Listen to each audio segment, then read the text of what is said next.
अस्सलाम वालेकुम। हमारा आज का टॉपिक है लेक्चर मेथड। इसको हम उर्दू में तकरीरी तरीक़ा तदरीस भी कहते हैं। सबसे पहले हम देखते हैं कि लेक्चर मेथड क्या है।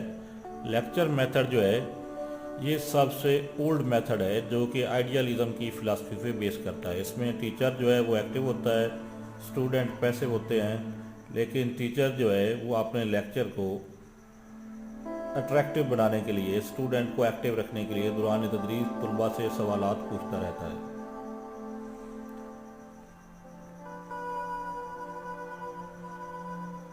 लेक्चर जो है ये फ्रेंच लफ्ज़ है, इसका मतलब होता है रीडिंग प्रोसेस। क्योंकि लेक्चर जो है वो एक ओरल प्रेजेंटेशन जो है वो होती है जिसमें टीचर जो है वो तलबा को किसी एक ख़ास सब्जेक्ट या किसी एक ख़ास टॉपिक के बारे में मालूमात फराहम करता है।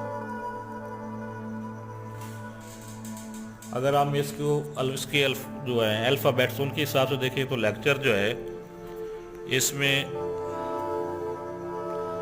एल्फ का मतलब है lively, E for educative, C for creative, T for thought provoking, U for understanding, R for relevant और ई फॉर इंजॉयबल। लेक्चर बन जाएगा ये। लेक्चर से पहले जो है वो प्लानिंग क्या की जाती है। तो लेक्चर से पहले आप जो है वो आपके जहन में 4 चीज़ें होनी चाहिए कि आपकी ऑडियंस कौन सा है, किस क्लास के लिए, किन तलबा के लिए आप लेक्चर दे रहे हैं, वो उनका ताल्लुक़ किस क्लास से है, उनका एज लेवल क्या है, वो किस सब्जेक्ट से ताल्लुक़ रखते हैं। ये चीज़ें आपके जहन में होनी चाहिए। उसके बाद दूसरी चीज़ है कि आपका लेक्चर देने का पर्पज़ क्या है, आप उन्हें क्या बताने वाले हैं।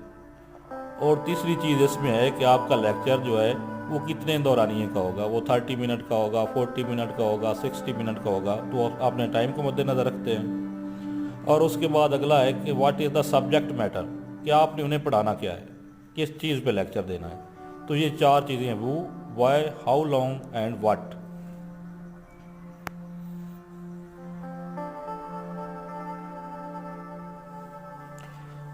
उसके बाद इसके एडवांटेज क्या है लेक्चर मेथड के।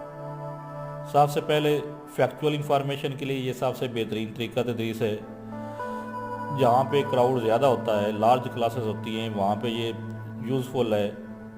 कास्ट इफ़ेक्टिव मतलब ये एक इकोनॉमिकल मेथड है। आपका खर्च जो है वो, इसमें एक टीचर ने लेक्चर देना होता है तो खर्च जो है वो कम होता है बाकी मेथड की निस्बत।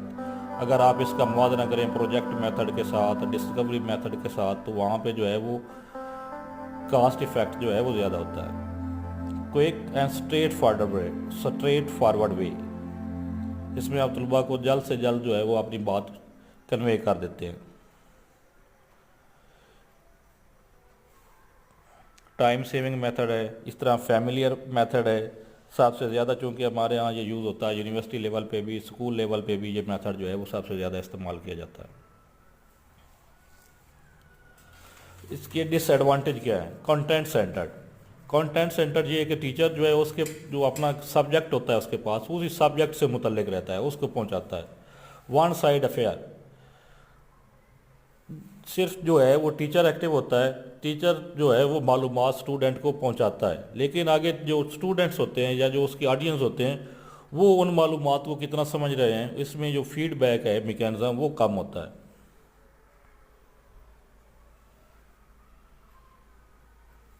इस तरह इसमें जो है वो एक्टिविटी जो है वो कम होती है, प्रैक्टिकल एक्टिविटी इसमें नहीं कराई जाती, एक्सपेरिमेंट या डिमॉन्स्ट्रेशन जो है उन पे फोकस नहीं किया जाता। तो इसलिए हम कह सकते हैं कि चूँकि एक्टिविटी कम होती है इसलिए ये एक बोरिंग मेथड है। छोटी क्लासेस के लिए जो है वो इस तरीक़ा तदरीस को इस्तेमाल नहीं किया जा सकता, सिर्फ कॉलेज लेवल पे जो है ये फ़ायदेमंद रहता है। आगे है कि how to improve lecture method, के लेक्चर मेथड को बेहतर कैसे बनाया जा सकता है।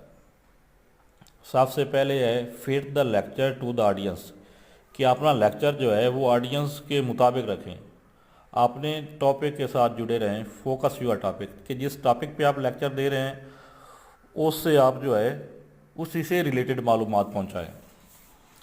और तीसरे नंबर पे जो पॉइंट है, इसका मतलब है कि आप जब भी लेक्चर देने जाते हैं तो उससे पहले जो आपके पास 5, 6, 7 या 8 नुकात जो हैं उसकी हेडलाइन बना लें, एक आउटलाइन बना लें, ताकि लेक्चर देते हुए आप डिस्ट्रेस ना हों।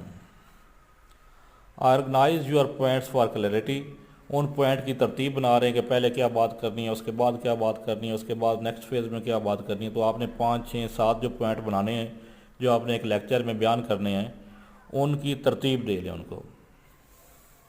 جس پوائنٹ کی طلباء کو سمجھ نہ آ رہی ہو یا آپ کی آڈینس جو ہیں سامعین جو ہیں وہ جو پوائنٹ مس کر رہے ہوں، بہتر ہے کہ آپ اس پوائنٹ کو ریپیٹ کر دیں، دوبارہ ان کو سمجھائیں. ان کی طرف سے جو فیڈ بیک آتا ہے اس کو مد نظر رکھیں. آپ ان سے سوالات کرتے رہیں اور فیڈ بیک لیتے رہیں کہ آپ نے جو کچھ پڑھایا ہے، جو کچھ آپ نے لیکچر میں بیان دیا ہے، وہ ان کو کہاں تک سمجھ میں آیا ہے.